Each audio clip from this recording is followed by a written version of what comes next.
Anas bin Malik bertanya kepada Sayyidatuna Aisyah, "Ya Aisyah, apalah penyebab turunnya apa bencana alam termasuk gempa?"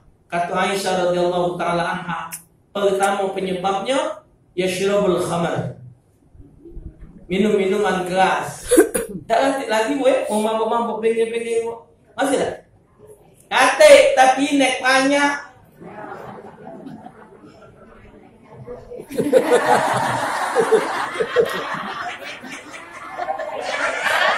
Apalah rasa.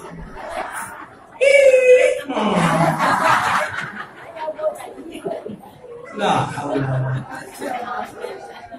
yang warna pink itu satu lawin. Tahu. Ada yang warna biru. Tengoklah di TV di internet, tahu kan? Nah, banyak yashrabul khamar, minum-minuman keras merajalela. Yang kedua, perzinahan. Yang tadi LGBT, apa dia, yang homo, yang apa tadi? Lesbian. Jadi lanang sama lanang homo, tino sama tino, lanang tino hobi. Hah? Nah, berzinahan sana sini dilindungi. Ingonyo dah ngerti lagi zina. Yang ketiga, apa kata Sayyidatuna Aisyah? Penyebab turun bala banyaknya bidu wanita dan musik-musikan jadi kebanggaan. Ini kalau nak mantan tu nak organ ya. Lah benar nak tegang bos ujung-ujung lagu dangdut. Apalah apa rasa? Omongan tu kasida menghibur hati.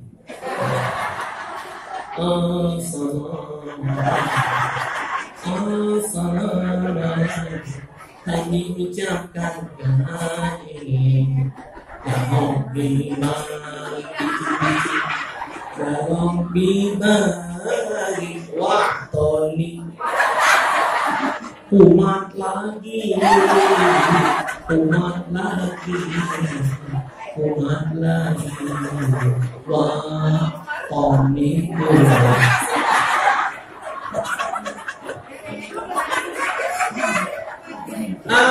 senang. Benar, dengan jilbabnya. Dengan lagi umat kalau tujuh ikut betul.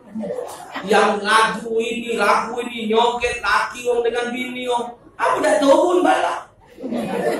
Kita nila innallaha la yadhlimun nasa walakinnan nasa anfusahum yadhlimun. Allah tidak menzalimi manusia dengan azab, dengan kesengsaraan rezeki, dengan kesempitan hidup, dengan murat-marit pikiran. Walakinnan nasa anfusahum yadhlimun. Manusia dewek yang menzalimi diri. Maksiat, gara-gara maksiat rezeki sarung. Begawe-gawe tak ada benar, akhirnya berpikiran sumpah.